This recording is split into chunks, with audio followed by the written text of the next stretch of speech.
Hello student, आज हम लोग बीए थर्ड पार्ट एग्जाम के लिए जीईएस पेपर पर बात करेंगे। इस पेपर से आपको साइंस वाले को भी प्रश्न पूछेगा, आर्ट्स वाले को भी और कॉमर्स वाले को भी। इस पेपर के एग्जाम के लिए आपको 3 घंटा का समय दिया जाएगा और 100 नंबर का एग्जाम रहेगा। आज हम बात करेंगे आर्ट्स पे, यानी कि प्रीवियस ईयर के आर्ट्स पे सेक्शन ए पे बात करेंगे। सेक्शन ए पे आपके एग्जाम में वस्तुनिष्ठ प्रश्न पूछा जाएगा। आइए, आपका आज का पहला प्रश्न है। आपका पहला प्रश्न है आज का, भारत में कहाँ पे भारत में सबसे पहले खोजा जाने वाला शहर था? तो कौन सा शहर था? हड़प्पा। कौन शहर था? हड़प्पा था। हड़प्पा का खोज किसने किया था? दयाराम साहनी ने। हड़प्पा का खोज किसने किया था? दयाराम साहनी ने हड़प्पा का खोज कब किया? 1921 ईस्वी में। हड़प्पा का खोज दयाराम साहनी ने कब किया? 1921 ईस्वी में। हड़प्पा कहाँ पे है? पाकिस्तान में। हड़प्पा कहाँ है? पाकिस्तान में। हड़प्पा किस नदी के किनारे है? रावी नदी के किनारे। तो हड़प्पा रावी नदी के किनारे है। हड़प्पा किस नदी के किनारे है? रावी नदी के किनारे है। आपका अगला प्रश्न है, सिंधु घाटी। कौन सी घाटी? सिंधु घाटी सभ्यता का बृहत्तम, बृहत्तम मतलब बड़ा स्नानागार पाया गया। मतलब बड़ा स्नानागार कहाँ पाया गया? मोहनजोदड़ो में। कहाँ पाया गया है? मोहनजोदड़ो का खोज किसने किया है? राखालदास बनर्जी ने। मोहनजोदड़ो का खोज किसने किया है? राखालदास बनर्जी ने मोहनजोदड़ो का खोज कब किया? 1922 ईस्वी में। अच्छा, ये बताइए कि मोहनजोदड़ो किस नदी के किनारे है? सिंधु नदी के किनारे है। आपका अगला प्रश्न है, हड़प्पावासी किस? अच्छा, ये बताइए कि मोहनजोदड़ो कहाँ है? पाकिस्तान में। मोहनजोदड़ो पाकिस्तान में। कहाँ पे है? पाकिस्तान में है। आपका अगला प्रश्न है, हड़प्पावासी किस धातु का प्रयोग नहीं जानते थे? मतलब हड़प्पावासी के लोग जो थे वो किस धातु का प्रयोग नहीं जानते थे? लोहा का प्रयोग नहीं जानते थे। कहाँ के वासी लोहा का प्रयोग नहीं जानते थे? हड़प्पावासी लोहा का प्रयोग नहीं जानते थे।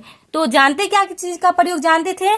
तो तांबा का प्रयोग जानते थे, कांसा का प्रयोग जानते थे, सोना जानते थे, लेकिन लोहा नहीं जानते थे। आपका अगला प्रश्न है, मोहनजोदड़ो स्थल की खुदाई किसने की? तो आरडी बनर्जी ने। किसने की? आरडी बनर्जी ने मोहनजोदड़ो की खोज की। मोहनजोदड़ो स्थल की खुदाई किए। मोहनजोदड़ो स्थल की खुदाई किसने की है? आरडी बनर्जी ने। और हड़प्पा का खोज किसने किया था? दयाराम साहनी ने किए थे। हड़प्पा का खोज किसने किए थे? साहनी ने। और मोहनजोदड़ो स्थल की खुदाई किसने की? आरडी बनर्जी ने किए। आपका अगला प्रश्न है, हड़प्पा किस नदी के किनारे स्थित था? मतलब हड़प्पा किस नदी के किनारे स्थित था? तो रावी नदी के किनारे। हड़प्पा किस नदी के किनारे था?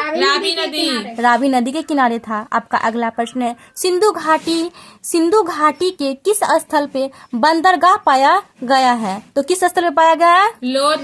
लोथल में पाया गया है। सिंधु घाटी के किस स्थल पर बंदरगाह पाया गया है? लोथल में पाया गया है बंदरगाह। अच्छा, ये बताइए लोथल कहाँ पे है? गुजरात में। कालीबंगा राजस्थान में है। कालीबंगा कहाँ है? राजस्थान में है। आइए, आपका अगला प्रश्न है, भारत पर प्रथम मतलब पहला बार आक्रमणकारी कौन थे? तो अरब। कौन था? अरब। ये आक्रमण कब हुआ था? तो 712 ईस्वी में। कब हुआ था? 712 ईस्वी में। भारत पर प्रथम आक्रमणकारी कौन थे? अरब। ये और आक्रमण कब हुआ था? 712 ईस्वी में। कब हुआ था? 712। आपका अगला प्रश्न है, निम्न में से कौन वेद का संकलन सबसे पहले किया गया? तो ऋग्वेद का। कौन सी वेद का? ऋग्वेद का। निम्न में से कौन वेद का संकलन सबसे पहले किया गया? ऋग्वेद का। तो ऋग्वेद का। कौन सी वेद का? ऋग्वेद का। आपका अगला प्रश्न है, निम्न में से किसमें प्रसिद्ध गायत्री मंत्र, कौन मंत्र, गायत्री मंत्र गायत्री मंत्र समाहित है? तो किसमें है? ऋग्वेद में। ऋग्वेद में। गायत्री मंत्र किसमें समाहित है? ऋग्वेद में। ऋग्वेद में। आपका अगला प्रश्न है, गौतम बुद्ध का वास्तविक नाम क्या था? तो सिद्धार्थ। क्या नाम था? सिद्धार्थ। गौतम बुद्ध का वास्तविक नाम क्या था? सिद्धार्थ। वास्तविक मतलब मूल नाम क्या था उनका? सिद्धार्थ। सिद्धार्थ था। क्या था? सिद्धार्थ। सिद्धार्थ। आपका अगला प्रश्न है, गौतम बुद्ध की माता का क्या नाम था? महामाया। गौतम बुद्ध की माता का नाम क्या था? महामाया। महामाया नाम था। किनकी माता का नाम महामाया था? गौतम बुद्ध के। गौतम बुद्ध के माँ का महामाया नाम था। क्या नाम था? महामाया। महामाया नाम था। आपका अगला, आइए आपका अगला प्रश्न है, जैन धर्म के, कौन सी धर्म के? जैन धर्म के। जैन धर्म के 24वें तीर्थकर, कौन सी तीर्थकर है? 24वें तीर्थकर। 24वें तीर्थकर कौन थे? महावीर स्वामी। महावीर स्वामी। चाहे 24वें तीर्थकर का है या अंतिम तीर्थकर का है, तो कौन थे? महावीर स्वामी। महावीर स्वामी जी थे। जैन धर्म के 24वें तीर्थकर कौन थे? महावीर स्वामी। महावीर स्वामी जी थे। चलिए आपका अगला प्रश्न है, अर्थशास्त्र लिखा गया था, मतलब अर्थशास्त्र किनके द्वारा लिखा गया था? कौटिल्य द्वारा। कौटिल्य के द्वारा। कौटिल्य के दूसरा नाम है, कौटिल्य नाम है, एक चाणक्य नाम है, चाणक्य। एक विष्णुगुप्त नाम है। कौटिल्य का 3 नाम है, एक कौटिल्य नाम है, एक चाणक्य, एक विष्णुगुप्त। तो अर्थशास्त्र किनके द्वारा लिखा गया है? कौटिल्य। कौटिल्य के विष्णुगुप्त और चाणक्य के द्वारा लिखा गया है अर्थशास्त्र। आपका अगला प्रश्न है, मौर्य दरबार में, कौन सी दरबार में? मौर्य दरबार में। मौर्य दरबार में कौन यूनानी राजदूत थे? तो कौन थे? मेगास्थनीज। राजदूत कौन थे? मेगास्थनीज। मेगास्थनीज कहाँ के थे? यूनानी के। यूनानी के थे। कहाँ के थे? यूनानी के। यूनान के कौन थे? मेगास्थनीज। मेगास्थनीज जी थे। मेगास्थनीज एक बुक लिखे थे, वो बुक का क्या नाम है? इंडिका। इंडिका। इंडिका कौन सी? इंडिका किनके द्वारा लिखा गया है? मेगास्थनीज के द्वारा। इंडिका बुक किनके द्वारा लिखा गया है? मेगास्थनीज के द्वारा। मेगास्थनीज के द्वारा इंडिका बुक लिखा गया है। आइए आपका अगला प्रश्न है, मौर्य वंश, कौन सी वंश? मौर्य वंश। मौर्य वंश स्थापित हुआ था। मौर्य वंश जो स्थापित हुआ था वो किनके द्वारा हुआ था? चंद्रगुप्त मौर्य के द्वारा। चंद्रगुप्त मौर्य के द्वारा। मौर्य वंश किनके द्वारा स्थापित हुआ था? चंद्रगुप्त मौर्य के द्वारा। चंद्रगुप्त मौर्य के द्वारा। आपका अगला प्रश्न है, कलिंग युद्ध, कौन सी युग? कलिंग युद्ध।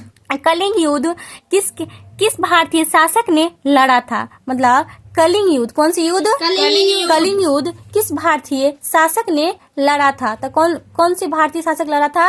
अशोक ने लड़ा था। अशोक कौन सी वंश को लड़ा, कौन सी युद्ध को लड़ा था? कलिंग युद्ध को। कलिंग युद्ध को। कौन सी युद्ध को लड़ा था? कलिंग युद्ध।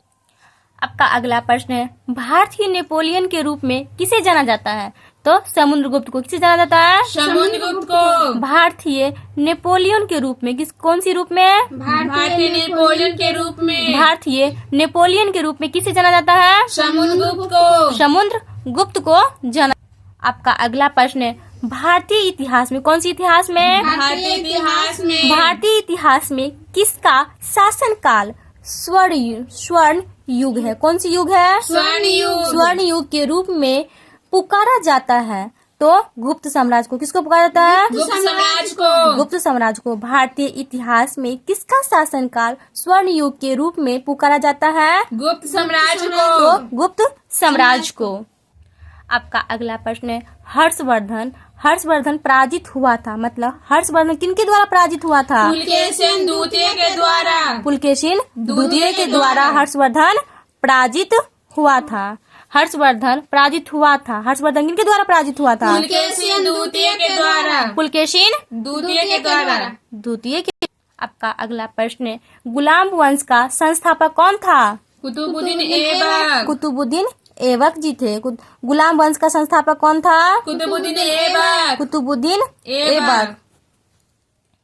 आइए आपका अगला प्रश्न है, निम्न में से कौन मध्यकालीन भारत की पहली महिला शासक थी? तो कौन थी? रजिया सुल्तान। कौन थी? रजिया सुल्तान। निम्न में से कौन मध्यकालीन भारत की, कहाँ की?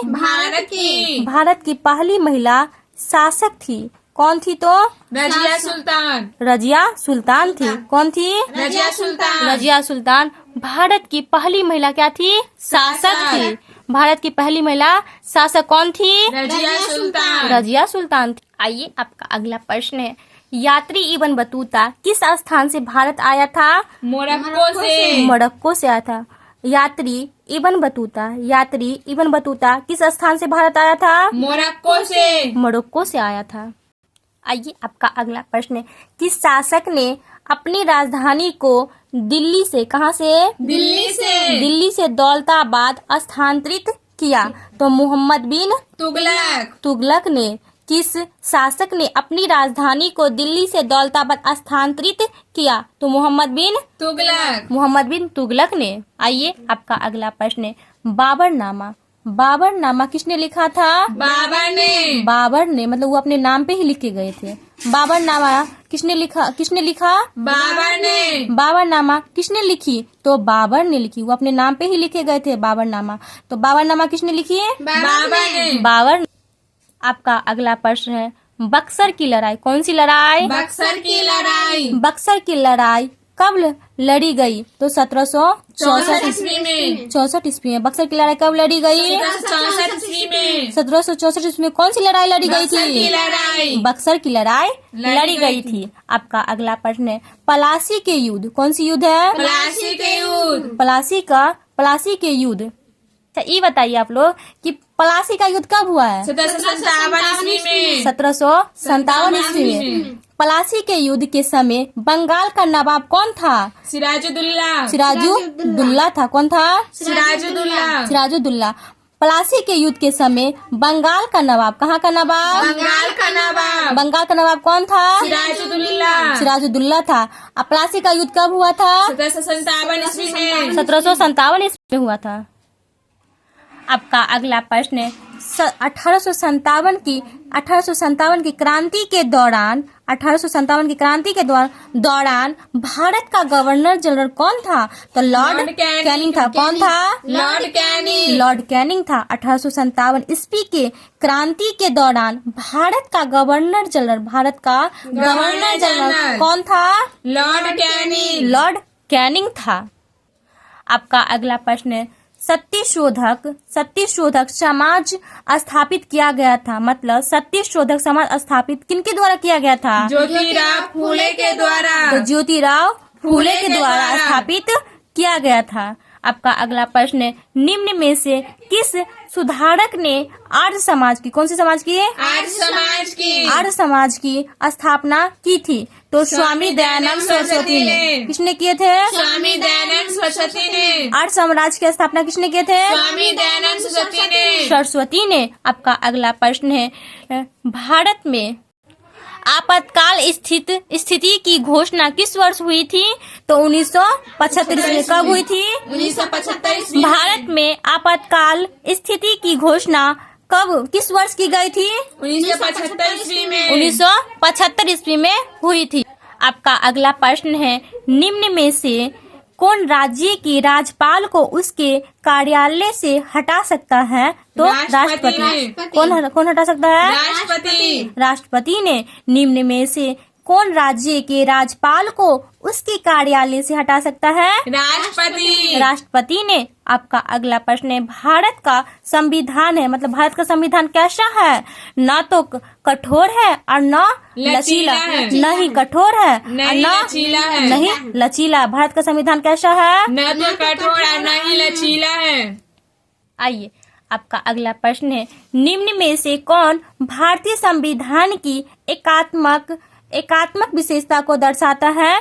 तो शक्ति का वितरण। अच्छा ये बताए, भारतीय संविधान को बनने में कितना समय लगा? 2 वर्ष 11 माह 18 दिन। 18 दिन। भारतीय संविधान को बनने में कितना समय लगा? 2 वर्ष 11 माह 18 दिन। भारतीय संविधान के प्रारूप समिति के अध्यक्ष कौन थे? डॉक्टर भीमराव अम्बेडकर जी। आइए आपका अगला प्रश्न है, किस देश के संविधान से राज्य के नीति निर्देशक तत्व को लिया गया है? तो आयरलैंड से। कहाँ से लिया गया है? आयरलैंड से। किस देश के संविधान से राज्य के नीति निर्देशक तत्व को लिया गया है? कहाँ से लिया गया है? आयरलैंड से लिया गया। आपका अगला प्रश्न है, संसद के लगातार 2 सत्रों में अधिक से अधिक कितने समय का अंतराल होता है? तो 6 महीना महीना का। कितने महीने का? 6 महीना का। संसद के लगातार दो सत्रों में अधिक से अधिक कितने समय का अंतराल होता है? 6 महीना का। 6 महीने का होता है। मंत्रिपरिषद केंद्रों में मंत्रिपरिषद उत्तरदायी होता है। मंत्रिपरिषद किसके प्रति उत्तरदायी होता है? लोकसभा के प्रति। मंत्रिपरिषद लोकसभा के प्रति उत्तरदायी होता है। केंद्रों में मंत्रिपरिषद उत्तरदायी होता है। मंत्रिपरिषद किनके प्रति उत्तरदायी होता है? लोकसभा के प्रति लोकसभा के प्रति उत्तरदायी होता है। आपका अगला प्रश्न है, भारतीय संविधान के पिता के रूप में कौन जाना जाता है? B.R. अम्बेडकर। B.R. अम्बेडकर जी को पिता के रूप में जाना जाता है। किस रूप में जाना जाता है? पिता के रूप में। पिता के रूप में किसे जाना जाता है? B.R. अम्बेडकर को। भारतीय संविधान के पिता के रूप में कौन जाना जाता है? B.R. अम्बेडकर। B.R. अम्बेडकर जी को जाना जाता है। आपका अगला प्रश्न है, राज्यसभा के सभापति कौन होते हैं? उपराष्ट्रपति। उपराष्ट्रपति होते हैं। कौन होते हैं? उपराष्ट्रपति। राज्यसभा के सभापति कौन होते हैं? उपराष्ट्रपति। उपराष्ट्रपति होते हैं। आइए आपका अगला प्रश्न है, लोकसभा के चुनाव लड़ने के लिए उम्मीदवार की न्यूनतम आयु क्या है? तो 25 साल। कितना है? 25 साल। लोकसभा के चुनाव लड़ने के लिए उम्मीदवार की न्यूनतम मतलब कम से कम आयु कितना है? 25 साल। 25 साल है। आपका अगला प्रश्न है, लोकसभा के सदस्य किसको अपना त्याग पत्र सौंपता है? किसको अपना त्याग पत्र सौंपते हैं? लोकसभा अध्यक्ष को। लोकसभा अध्यक्ष को अपना त्याग पत्र सौंपते हैं। लोकसभा के सदस्य किसको अपना त्याग पत्र सौंपते हैं? लोकसभा अध्यक्ष को। लोकसभा अध्यक्ष को। आपका अगला प्रश्न है, निम्नलिखित में से कौन संसद में सम्मिलित नहीं है? संसद में सम्मिलित कौन नहीं है? भारत के मुख्य निर्वाचन आयुक्त। कौन संसद में सम्मिलित नहीं है? भारत के मुख्य निर्वाचन आयुक्त। निम्नलिखित में से कौन संसद में सम्मिलित नहीं है? भारत के मुख्य निर्वाचन आयुक्त। भारत के मुख्य निर्वाचन आयुक्त संसद में सम्मिलित नहीं है। आइए आपका अगला प्रश्न है, भारतीय शास्त्रीय नृत्य कथक का संबंध है तो किससे संबंध है? उत्तर प्रदेश से। उत्तर प्रदेश से। किससे संबंधित है? उत्तर प्रदेश से। भारतीय शास्त्रीय नृत्य कथक का संबंध है किससे संबंधित है? उत्तर प्रदेश से। कथक का संबंध किससे है? उत्तर प्रदेश से। उत्तर प्रदेश। आइए आपका अगला प्रश्न है, कुचिपुड़ी शास्त्रीय नृत्य है। कुचिपुड़ी शास्त्रीय नृत्य है कहाँ पे है? आंध्र प्रदेश में। आंध्र प्रदेश में। कुचिपुड़ी शास्त्रीय नृत्य कहाँ है? आंध्र प्रदेश में। आंध्र प्रदेश में है। विदेशी वस्त्रों का बहिष्कार किस आंदोलन से संबंधित है? स्वदेशी आंदोलन से। स्वदेशी आंदोलन से। विदेशी वस्त्रों का बहिष्कार किस आंदोलन से संबंधित है? स्वदेशी आंदोलन से। स्वदेशी आंदोलन से संबंधित है। आपका अगला प्रश्न है, निम्न में से किस पंचवर्षीय योजना में भारत ने अपना ध्यान कृषि पर केंद्रित किया? भारत ने क्या चीज पे अपना ध्यान को केंद्रित किया? कृषि पर अपना ध्यान को केंद्रित किया। किस पंचवर्षीय योजना में? 5वीं पंचवर्षीय योजना में। तो 5वीं पंचवर्षीय योजना में। निम्न में से किस पंचवर्षीय योजना में भारत ने अपना ध्यान कृषि पर केंद्रित किया? तो 5वीं पंचवर्षीय योजना में। आपका अगला प्रश्न है, नील क्रांति निम्न में से किस आर्थिक क्षेत्र में बहुत उत्पादन को दर्शाता है? बहुत उत्पादन को क्या करता है? दर्शाता है। इसका आंसर आपका हो जाएगा मछली। क्या हो जाएगा? मछली। नील क्रांति निम्न में से किस आर्थिक क्षेत्र में बहुत उत्पादन को दर्शाता है? तो मछली को दर्शाता है। आपका अगला प्रश्न है, ट्रॉफी किस खेल से संबंधित है? क्रिकेट से क्रिकेट से संबंधित है। देवधर ट्रॉफी किस खेल से संबंधित है? क्रिकेट से क्रिकेट से संबंधित है। आपका अगला प्रश्न है, फ्लाइंग सिख के नाम से फ्लाइंग सिख के रूप में किसे जाना जाता है? मिल्खा सिंह को फ्लाइंग सिख के रूप में किसे जाना जाता है? मिल्खा सिंह को फ्लाइंग सिख के नाम से जाना जाता है। आपका अगला प्रश्न है, मोहम्मद अली किस खेल से संबंधित है? तो किस खेल से संबंधित है? मुक्केबाजी से संबंधित। यहाँ पे आंसर गलत लगा हुआ था, दिया हुआ है, आपका हो जाएगा मुक्केबाजी। मोहम्मद अली किस खेल से संबंधित है? मुक्केबाजी से संबंधित है। मोहम्मद अली किस खेल से संबंधित है? मुक्केबाजी से कौन संबंधित है? मोहम्मद अली। आपका आज का लास्ट प्रश्न है, प्रत्येक साल अंतर्राष्ट्रीय महिला दिवस कब मनाया जाता है? 8 मार्च को। तो मार्च 8 को, यानी कि 8 मार्च को प्रत्येक साल अंतर्राष्ट्रीय महिला दिवस। कौन सी दिवस? अंतर्राष्ट्रीय महिला दिवस। अंतर्राष्ट्रीय महिला दिवस कब मनाया जाता है? 8 मार्च को। 8 मार्च को। 8 मार्च को क्या मनाया जाता है? महिला दिवस। अंतर्राष्ट्रीय महिला दिवस। अंतर्राष्ट्रीय महिला दिवस कब मनाया जाता है? 8 मार्च को। 8 मार्च को मनाया जाता है। आज हम लोग सेक्शन ए का 1 से लेकर 50 तक कंप्लीट किया। अगली वीडियो में सेक्शन बी को पढ़ेंगे। अगर आपको हमारी वीडियो अच्छी लगी हो, यूजफुल लगी हो, तो प्लीज सब्सक्राइब माय चैनल।